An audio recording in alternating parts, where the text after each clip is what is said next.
ng video ng isa pa nating kababayan dito sa Hong Kong na mild stroke. Tapos, nung makalabas siya ng ospital, ay tinerminate ng amo.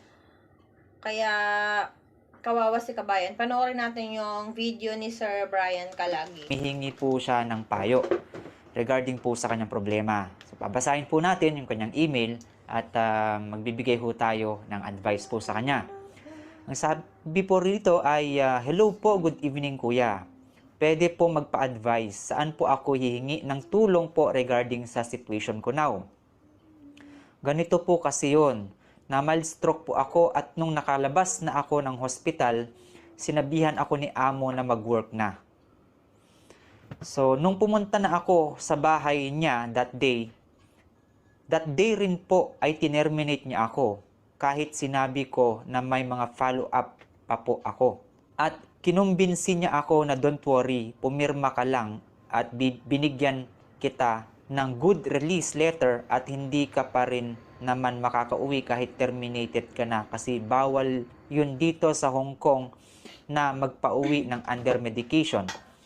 Ang taga-immigration na ang tutulong sa'yo. Ito yung sinabi ni amo. Yun ang sabi niya at naniwala naman po ako kaya pumirma ako at nung pumunta na ako sa labor at mag-ask tungkol sa issues ko, na-terminate ako kahit under medication pa. Wala silang naitulong sa akin. Sinabihan nila ako na no choice ako kundi umuwi kahit under medication pa. Kasi ang sakit ko daw hindi naman accident kundi nature daw. Ang tinutulungan lang nila ay yung accident lang. Kaya yun po, flight ko na sa Webes kasi natatakot rin ako na ma-overstay dito. Ngayon po, ang tanong ko saan ako lalapit para makapagpa-check up para makahingi ng maintenance ng hypertension ko po. Okay, so ito nga po ang sinasabi ko mga kababayan ko na napakasakit isipin. Napakasakit po talaga na ang akala ho natin ay dito tayo sa Hong Kong magkakaroon ng magandang buhay. Pero ang problema ho, dito pa ho tayo nagkaroon ng sakit. At ang sakit po ni ate talaga ay yung mild stroke. At sa pagkaakala niya na dito ho siya magpapagamot. Pero sad to say, tinerminate siya ng amo at napaniwala na ang tutulong sa kanya ay immigration.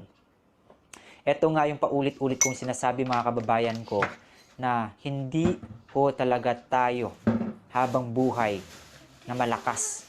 Hindi ho tayo habang buhay na akala natin wala hong nangyayari sa sarili natin. Okay, regarding po kay kabayan kung saan siya hihingi ng tulong, I think since OFW po siya, pwede ho siyang humingi ng tulong sa ating OWA. Lumapit lang po siya sa OWA. Kabayan, lumapit ka po sa OWA at humingi ka ng advice sa kanila kung ano ba ang po pwedeng maitulong ng OWA sa isang ex-OFW in case. Okay? At kung gusto mo pong magpa-check up, meron ho tayong OFW hospital, pwede po doon, baka meron ho silang mga hypertension na gamot po doon. Ngayon, pagdating naman dito sa ating kalagayan dito sa abroad, inuulit ko po mga kababayan ko, hanggat maaari po, huwag po ninyong isipin na araw-araw ay lagi tayong malakas.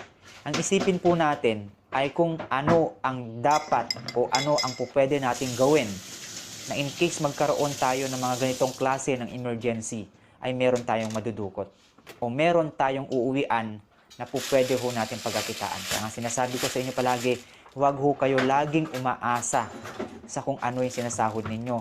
Bagkus magtira kayo sa sarili ninyo o kaya sabihin nyo sa pamilya nyo sa Pilipinas na tulungan naman kayo na makapag-isip na magandang po pwedeng gawin para meron kayong, kahit uuwi kayo, may konting negosyo or may po pwede ho kayong habang nandito pa kayo sa ibang bansa ay po pwedeng pagkakitaan sa Pilipinas. Inuulit ko, manood po kayo sa YouTube. Napakarami ho doon. Okay? Huwag ho yung mga marites po ang pinapanood ninyo. Ang panoorin nyo po yung mga nakakatulong po habang nandito pa lang tayo sa abroad. Dahil, kagaya kay kabayan, hindi niya alam na ganito ang magiging sitwasyon niya sa buhay. Kaya sa mga kababayan ko, hindi natin alam kung anong mangyayari sa atin dito sa abroad. Kaya hanggat maaari, handa tayo sa anumang mangyayari sa atin. Okay? Like magkasakit tayo o kung ano pa man, dapat pagdating natin sa Pilipinas, meron na ho tayong pwedeng pangkabuhayan na Kawawa si makakatulong sa kabayan, atin. no? Alright? So, Tinerminate siya ng please amo lang po, niya. wag po natin Pagkalabas niya isipin ng na lagi ospital. tayong malakas.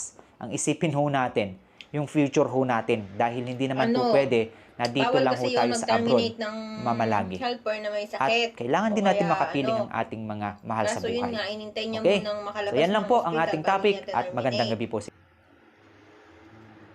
At ang katwiran niya, hindi naman yun yung sakit na...